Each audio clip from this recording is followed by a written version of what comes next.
Welcome back to the Math Professors. If you enjoy content that can be found in any college math class, please consider liking, subscribing, and sharing. I'm Professor Van Hamlin. I'm going to cover U-substitution with definite integrals. I'm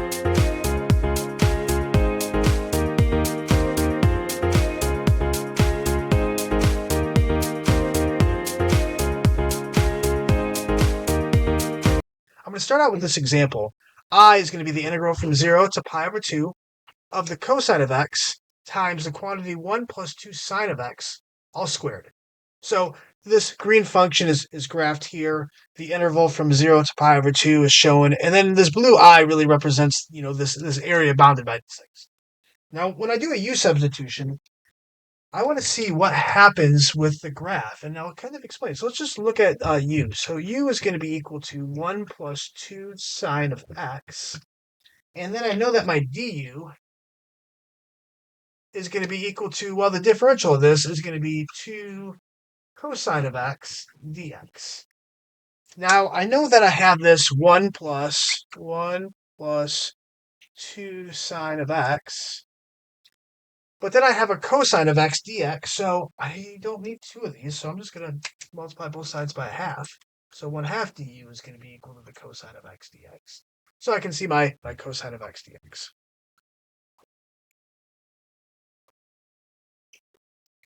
Okay, so when we make the substitutions, we can see that we're going to have the integral, and well, what's conserved? We can see that the squaring function is still conserved, so I'm still going to have something squared, where that something is going to be your u. So this is going to be u squared.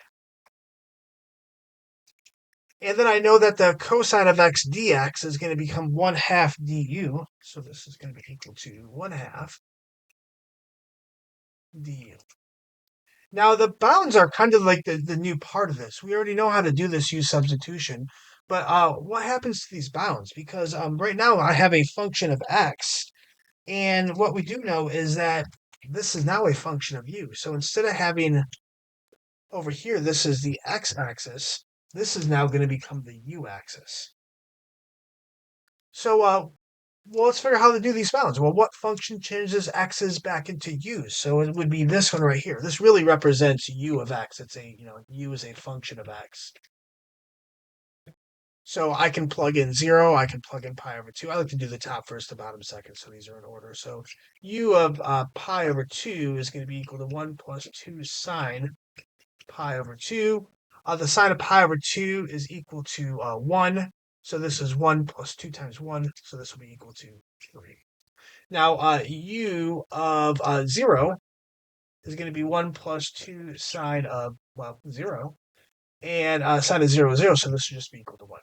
So what we can see is the bounds actually change from, instead of being 0 to pi over 2, this is going to go from 1 to 3. So from 1 to 3. And I know that I can graph this 1/2 u squared. It's just a quadratic. So let's do this one in green as well. So the 1/2 u squared is going to look like this. Now, instead of going from 0 to pi over 2, this is actually going from 1 to 3 now. So this is going to go from 1 to 3. Let's flatten it out a little bit. It is multiplied by a half, so it should be a little flatter. So okay.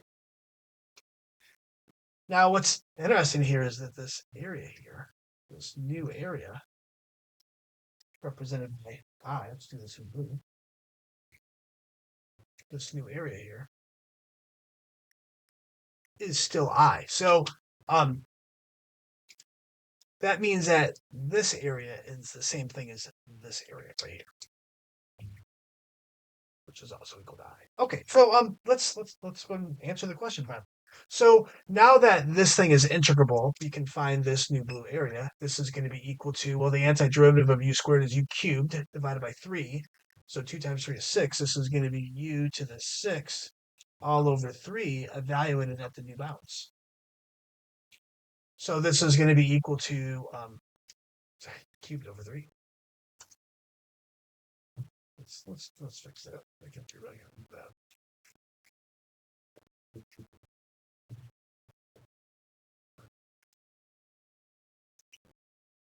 So let's go ahead and find the antiderivative of this. So we know that this is going to be equal to, the antiderivative of u squared is going to be u cubed all over 3. So 2 times 3 is 6. So what we're going to have is going to have u cubed over 6, evaluated from 1 to 3. Now, when we plug in 3, we're going to have, 3 cubed over 6 minus 1 cubed over 6. So this is going to be 27 over 6 minus 1 over 6, which is going to be equal to 26 over 6. Now, we could have actually went back to here and used the original function, but that means I'd have to change my u's back into x's. So we could do that, and we don't usually. It's easier just to change the bounds. But we know that it can be this antiderivative where I unsubstitute this u. So you can find its antiderivative. So this is going to be u cubed. So I'm going to have 1 plus 2 sine of x cubed over 6, evaluated at the original bounds, which would be 0 and pi over 2. So 0 and pi over 2. Now, notice that we've already plugged pi over 2 into this red u. So when you plug in pi over 2, you're going to get 3. So this will be equal to, again, 3 cubed over 6. And we've plugged 0 into the red one as well, which gives you 1. So minus 1 cubed over 6. So regardless, we're going to get 26 over 6, or 14 over 3.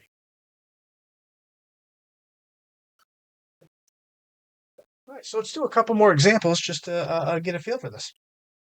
So I want to evaluate these two integrals. So let's pick a u and a du. So u is going to be equal to 1 minus r squared.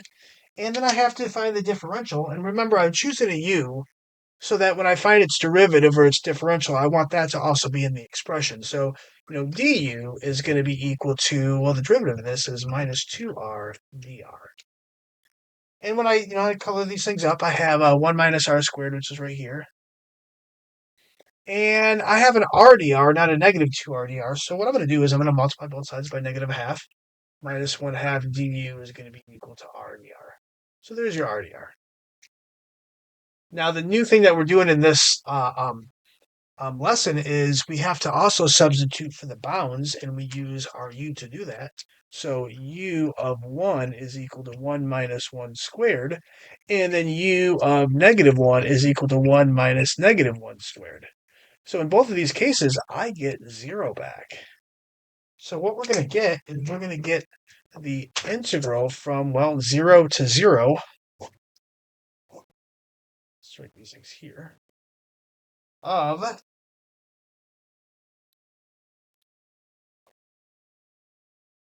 what's conserved, well, what's still conserved is that white radical. So this is going to be the square root, and the red is going to be equal to your u. And then the purple RDR ends up being negative 1/2 du, and I'm going to pull out the negative 1. So negative 1/2, and then we're going to have du. Now, what's nice about this, and we're welcome to go ahead and find its antiderivative. This is u to the 1/2, so it's u to the 3/2 divided by 3/2. But notice the bounds; they are identical. So we know the integral from 0 to 0. It's got 0 width, so we're done. This is equal to 0 because there is no width. Now let's find the definite integral of this. So let's find our u. U is going to be equal to. Now, I've also made the claim that a lot of times u is in the bottom, except when there's a couple functions that when you take the derivative, you actually get a denominator. So in this case, we're going to use the tangent inverse of x. And the reason why is when I take its differential, or its, the derivative, du is going to be equal to 1 over 1 plus x squared dx. That its derivative right here is in the function. So let's do the colors. So we already got purple, so we know that the division of 1 over 1 plus x squared dx is my du, and then that the tangent inverse function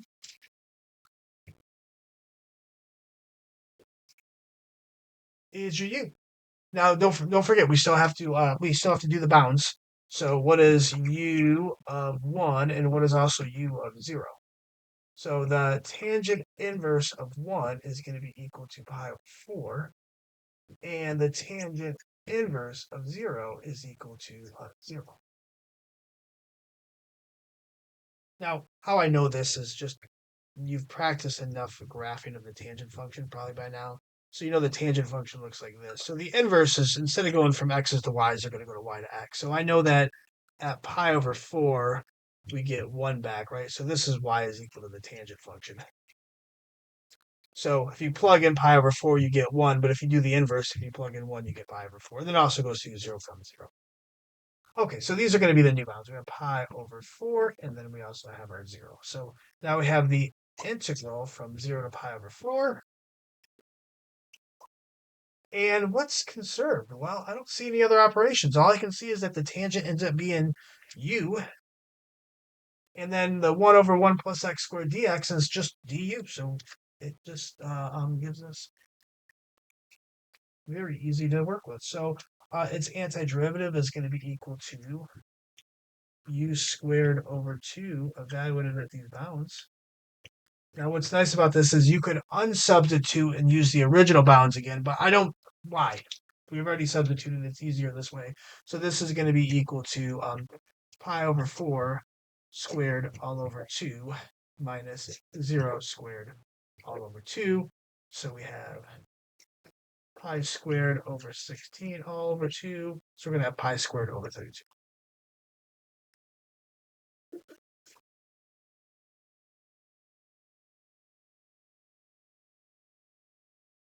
All right, so let's do 2 more examples, and that'll be it. All right, so these will be our last 2 examples. Let's evaluate these 2 integrals. So the integral from 1 to 4 of 1 over root y plus y dy. Now I picked these 2 because you have to do a little bit of algebraic manipulation before you can see the U-substitution. So what I'm going to do is I'm going to go ahead and factor out a power of y, well, the highest power that they share. This is y to the 1/2, this is y to the 1. So the highest common power is going to be equal to that 1/2 power. So when I factor out the root y, this is going to be equal to 1 plus. Now, when you factor out the root y, you're really subtracting 1/2 from the power. Or, what do I multiply root y by to get y back is another way to think about that. So this is going to be equal to root y. And we can check root y times 1 is root y times root y is root y squared, which is y. Now we can do our substitutions. So u is going to be equal to, well, remember, I'm trying to find something that its derivative is also in there. And a lot of times we go after the binomial that, like, the thing that has a constant is what I mean by that. So a lot of times we're going to go over the 1 plus root y. And the reason why is the derivative of 1 is equal to 0. So it's an easy way to kind of annihilate these constants. So this is going to be 1 plus root y. Now, I'm really hoping that its derivative is also in there. So when I take the differential, let's see if that happens. So, well, du is going to be equal to, well, the derivative of 1 is 0. The derivative of y to the 1/2 is going to be equal to, so remember this is 1 plus y to the 1/2. So it's going to be 1/2 y to the minus 1/2, which is going to give us 1/2 y to the negative 1/2 dy, which is going to give us 1 over 2 root y dy. Now, do I have that? Well, I don't have a 1 over 2. I just have a 1 over root y dy. So multiplying both sides by 2, 2 du is going to be equal to 1 over root y dy. Okay, so let's do other colors. So I have the 1 plus root y is going to be equal to my u. My du is going to be equal to 1 divided by the square root of y dy. And don't forget, we'll still have to substitute for the bounds as well. So u of 4 is going to be equal to 1 plus the square root of 4. So 1 plus 2 is going to be equal to 3. And then u of 1 is going to be equal to 1 plus the square root of 1, or 1 plus 1, which is 2. So this is now going to become the integral from 2 to 3 of, let's see what's still conserved. Now, where's the u? Well, u's in the denominator, so I still have to maintain that. And let's see the rest. So u is here. Now my 1 over root y dy ends up being 2 du, so we're going to have a 2 du. All right, so now I can find its antiderivative. Remember, this is 2 times the integral from 2 to 3 of 1 over u du. And the integral of 1 over u is the natural log of u. So this is going to be equal to 2 natural log of the absolute value of u evaluated from 2 to 3. So 2 natural log of 3 minus 2 natural log of 2. Okay, so this one. Well, what I'm looking for is a U-substitution that'll work. So let's rewrite this. And there's lots of ways to go about this, but this is the way I'm seeing it right now. So I know that the secant is going to be 1 over the cosine, and the tangent's going to be equal to sine over the cosine. So this is going to be 1 over the cosine of x multiplied by the sine of x over the cosine of x dx. So this is going to be equal to the integral from 0 to pi over 4 of the sine of x all over the cosine squared of x dx. Now remember, we have to be careful with what we use for our u's. A lot of times people want to try the sine function because the derivative is a cosine, but it doesn't give us a cosine squared, and also certainly doesn't give us a cosine squared in the denominator. So I need to find a function to where I take its derivative, or when I take its differential, that it's in there. So u is going to have to be, well, let's try the cosine of x, because I know the derivative of the cosine is going to be equal to, well, it's the opposite of the sine, but it's going to give me a sine. So when we do the differential du, it's going to be minus the sine of x dx, and this is a numerator, so we're good. We're up top. So I don't need negative, I just need positive. So this is going to be sine of x dx. And let's do the color. So this is sine of x dx. And the cosine down here. And don't forget, we still have to do the bounds. So u of pi over 4 is going to be the cosine of pi over 4, or root 2 over 2. And then u of 0 is equal to the cosine of 0, which is equal to 1. So what we're going to get it up, we have the integral from 1 to root 2 over 2 of what's still conserved here. Well, I can see the division bar is still conserved. The power on the bottom is still conserved. So the cosine is going to be your u squared. And then your sine of x dx ends up being negative 1 du. So this is going to be minus 1 du. So this is going to be equal to, let's pull out that negative. So minus the integral from 1 to root 2 over 2 of, be careful. I know it looks a lot like this, 1 over u. It's a common mistake, but the natural log, the antiderivative of 1 over u is the natural log, not any other powers, okay? Just u to the negative 1. So when we see a u squared, we're going to rewrite this as u to the negative 2 du and use the inverse power rule. So its antiderivative is going to be, minus. This is u to the negative 1 divided by negative 1, evaluated at these bounds. So a minus gives us a plus. A u to the negative 1 means it's a u on the bottom. So this is 1 over u evaluated from 1 to root 2 over 2. So this is going to be 1 divided by root 2 over 2 minus 1 divided by 1. So we can rewrite this as 2 over root 2 minus 1. So if you stayed to the end, thanks for watching, and please subscribe.